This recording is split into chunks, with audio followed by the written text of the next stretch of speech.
It started on a random Tuesday night. Nothing felt wrong at first. I followed the same routine, brushed my teeth, locked the door, checked my phone. I even left the hallway light on like I always do. I've never liked pitch black. I was asleep by midnight. Then I woke up, no sound, no nightmare, just this sharp awareness that something was off. I checked my phone. 2:41 a.m. As soon as the screen turned off, I felt it. Not a noise, not a movement, just presence. Heavy, watching. I tried to move, but my body wouldn't budge. Sleep paralysis. I've had it once or twice, but this felt different. This felt intentional.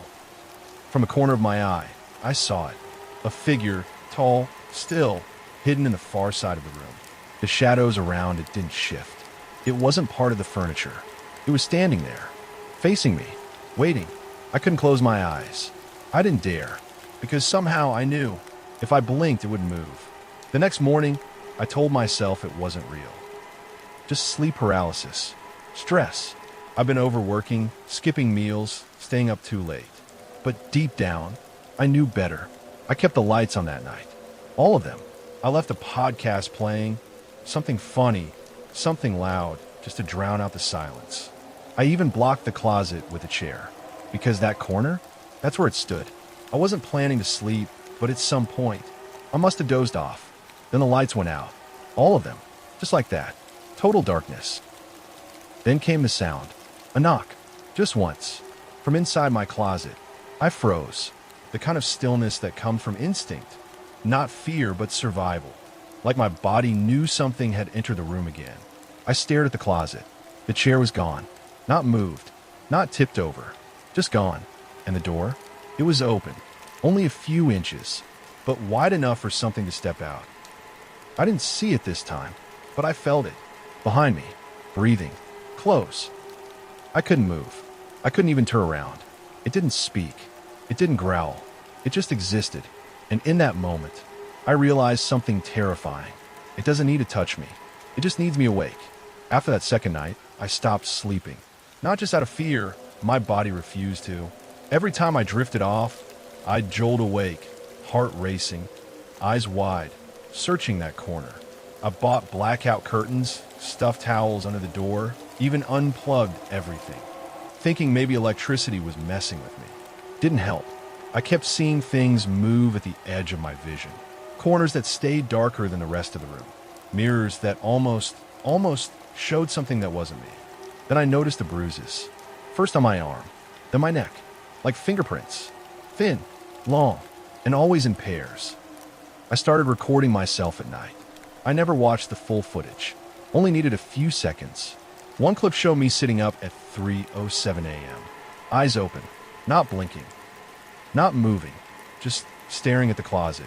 Another clip, I wasn't in bed at all, just an empty room, until in the last 10 seconds, the camera flickered, and something stepped into frame. Tall, shadowy, still, and smiling. I stopped recording after that. What's the point in watching yourself being hunted? I covered every mirror.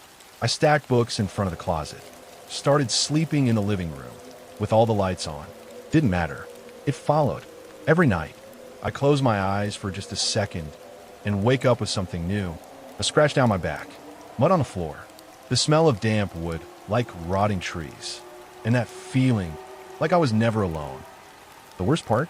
I started seeing it in daylight, in reflections, in windows behind me, in the gaps between blinking, always in the blink. I tested it one day, stared into the bathroom mirror without blinking. 30 seconds in, the lights flickered, and behind me, just over my shoulder, it smiled. Not wide, not monstrous, just human, almost like it had learned how. That's when I stopped fighting it. I gave up on sleep, on comfort, on trying to explain it. Now I just wait, because I know it's not trying to kill me. Not yet. It's trying to wear me down, one blink at a time. Last night was different. It didn't wait until I was asleep. It didn't hide in the corner. It stood right next to my bed, middle of the room, full view, as if it was done pretending. I didn't blink, not once. My eyes burned, tears streamed down, but I held them open. For hours. It didn't move, just stood there, closer than ever, face like static. Body stretched, too tall, too thin, breathing in sync with mine. And then it spoke. Not out loud. In my head. Just one sentence. "You can blink now." I did. Just once. And when I opened my eyes, it was gone. Or maybe I was. Because ever since then, every time you blink, it gets a little closer to you. I thought blinking would end it, but it didn't. It only changed the rules. Now, it doesn't wait for the dark. It doesn't need silence. It doesn't need me. It shows up everywhere. Quick flashes, reflections, elevator doors, car mirrors, even TV screens when they go black between scenes. I'll be brushing my teeth. Blink. There it is behind me. I'll be walking past a store window. Blink. In the glass, staring back. No one else ever sees it, but I know they will. Eventually. Because now it's not just mine anymore. I posted a video online. Just one. A warning. Told people not to blink when they feel it. But the comments? They said they started seeing it too. At first, I thought they were messing with me. Then one guy sent me a picture of his bedroom mirror. And in the background, there it was. Standing still. Smiling. It's spreading. And I think that's the point. People started messaging me. Not trolls. Real people. Saying the same things I said months ago. I feel like I'm being watched. Something stands at the corner of my room. I'm scared to fall asleep. At first, I tried to help. Told them to keep the lights on. Told them not to blink. But that didn't matter. Because the moment they saw it, it became theirs. One girl from Arizona said she hadn't slept in 4 days. She tried to draw it. The sketch was almost identical to mine. Thin body, hollow eyes, a smile that doesn't belong on a human face. She sent me a voice memo. You could hear her crying, then whispering, then silence. At the end, just before the recording cut off, you hear her say, "It's standing in the mirror, and I can't blink anymore." I deleted the video after that, but it didn't help. It's already out there now. In memories, in eyes, in screens, and maybe in you. I've stopped going outside. Too many people, too many eyes, and now I wonder if I can see it in them. Can it see through them too? There's a man across the street. He's always staring out his window, day or night, motionless, silent. He never blinks. I watched him for an hour yesterday. He watched me back, and just before I looked away, he smiled. It's using us. All of us, turning our fear into doorways, our glances into invitations. Every time we blink, it steps forward. It's learning, getting bolder. Last night, I saw in the reflection of my own eye, not in a mirror, not on glass, in me. And now, when I blink, I don't always come back to the same room. Sometimes things are off. My bed's moved. The lights are wrong. There's someone breathing in the other room, and no one else lives here. I don't trust my apartment anymore. It changes when I'm not looking. I'll walk into the kitchen and find a photo I've never taken. The hallway seems longer some days. Once, I opened my bedroom door and found another door behind it. Smaller, older, covered in peeling black paint. I closed it without thinking, but I heard knocking behind it that night. Slow, rhythmic, like breathing. I thought about moving, leaving everything behind, but I'm scared that it'll follow me. Or worse, that it's not following me at all. It's waiting for me to come to it. I've started hearing things when I close my eyes. Not voices, rooms, doors creaking, fluorescent buzzing, something crawling just out of sight. One night, I woke up standing in my hallway. I didn't walk there. I just appeared, and I swear the walls were breathing, in and out, like the apartment was alive, like I was inside it now, and it was watching me from the inside out. I haven't blinked in 3 days. Not once. My eyes sting. They weep constantly. But I can't close them, because every time I do, I wake up somewhere new, someplace darker, someplace wrong. Last time I blinked, there were no mirrors left in my apartment. No windows, just walls stretching forever in both directions, and a whisper coming from inside my own mouth. But I wasn't the one speaking. I don't think I'm in my body anymore. Sometimes I catch glimpses of myself in reflections. Only, I'm not moving when I do. I'm just standing there, smiling, like it's the one on the outside now. Like I'm the reflection. Calm, resigned whisper. So if you've heard this, if this story made it to you, it's too late. You already blinked, and now it knows your face. It started with a phone call I didn't expect. Hey man, you remember Red Pines? Travis had always been a thrill seeker. One of those guys who ran toward danger while the rest of us ran the other way. He was the one who dragged me into the Red Pines the first time, years ago, just to see if the rumors were true. I never forgot the place. No map marked it, but the locals spoke of it in hushed tones. Said people went in and came out different, if they came out at all. Now he was calling again. He sounded different, excited, but his voice had this tight, hollow edge. I need you to come with me, man. Something's going on out there. I saw things last time, screaming faces in the bark, red soil that stank like meat. You won't believe it. I thought he was drunk, or messing with me. But curiosity, or maybe stupidity, made me say yes. That was the last normal moment of my life. We drove through 6 hours of winding forest roads. Travis barely spoke. When we finally stopped, I realized there were no trail markers, no campsites, nothing. Just endless trees, their bark an unnatural red, bleeding sap that smelled like old copper. I found a path last time, he said, but it's not always there. You kind of feel your way in. That's when I noticed the silence. Not just quiet silence. No birds, no bugs. The whole forest was holding its breath. We walked in. The further we went, the more I felt it. Pressure like being watched by something tall, ancient, and hungry. The first night we made camp near a shallow creek. That's when I saw it, a figure standing behind the trees. I thought it was Travis messing with me until he called my name from the opposite direction. We sat back to back all night with a fire burning. Something circled us just beyond the light. We heard it breathing. Then came the whistling. 3 notes, over and over.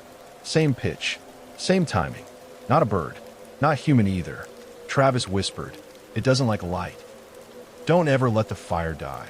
I woke up to find Travis standing over the fire, staring into the dark woods. His arm was bleeding, thin slices like claw marks. "It marked me," he muttered. "I didn't even feel it." That day we tried to leave, but every path led us back to the same gnarled tree, tall, split in the middle like a mouth. We carved an X on its trunk, kept walking for hours, and ended up right back at it. That's when I noticed the tree had something in its bark, a face. Swollen shut, screaming silently. We stumbled across a cabin, rotten and sunken into the ground. Inside were dusty journals, some dated over 50 years ago, all filled with drawings of eyes, hands, and spirals. Each entry ended the same. They only come at night, but you hear them all day. I didn't listen. Now I belong to the roots. Whistle back, and I'll take your tone.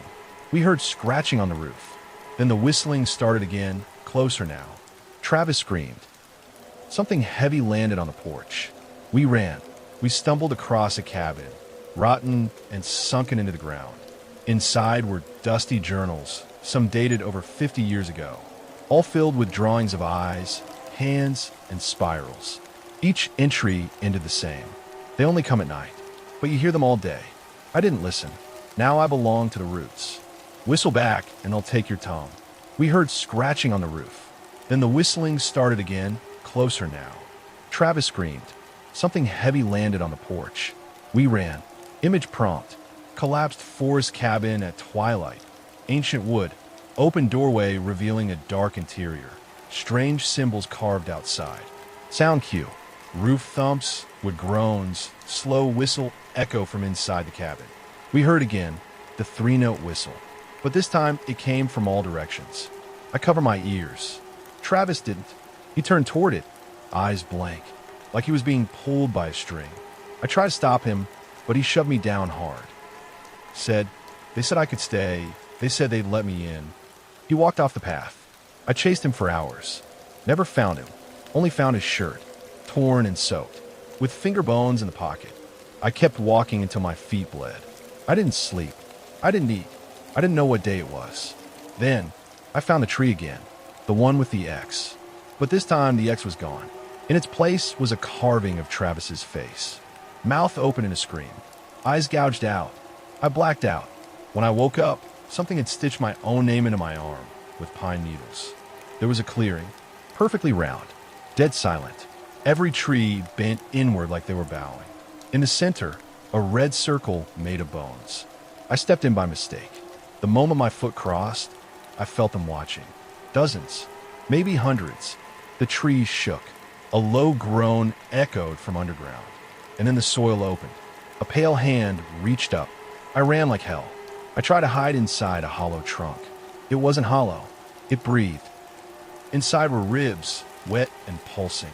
A heart beating slow and loud. I was in something alive. I screamed. It screamed back. Its mouth was the forest. Its hunger, endless. I crawled out covered in black slime, sobbing. My mind broke a little that night.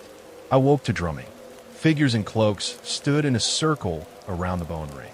They had no faces, just carved bark where their heads should be. They chanted, and one by one, people were brought forward, still alive, crying, slashed open and fed to the roots. I saw Travis. He was one of them. I ran. I didn't look back. I don't remember escaping. I just woke up on a highway shoulder, naked, covered in sap, blood, and bark. The ranger who found me said they get a few like me every year. Survivors. But no one ever says much. He leaned close and whispered, "You made out. Don't ever go back. And don't talk about it." But here I am, talking about it. Because people need to know they're still out there. The forest takes who it wants. It feeds. It remembers. And it's still calling my name. If you're listening to this at night, you might want to leave a light on. Because once you hear what lives beneath the floor, sleep won't come easy. Now, close your eyes and listen closely.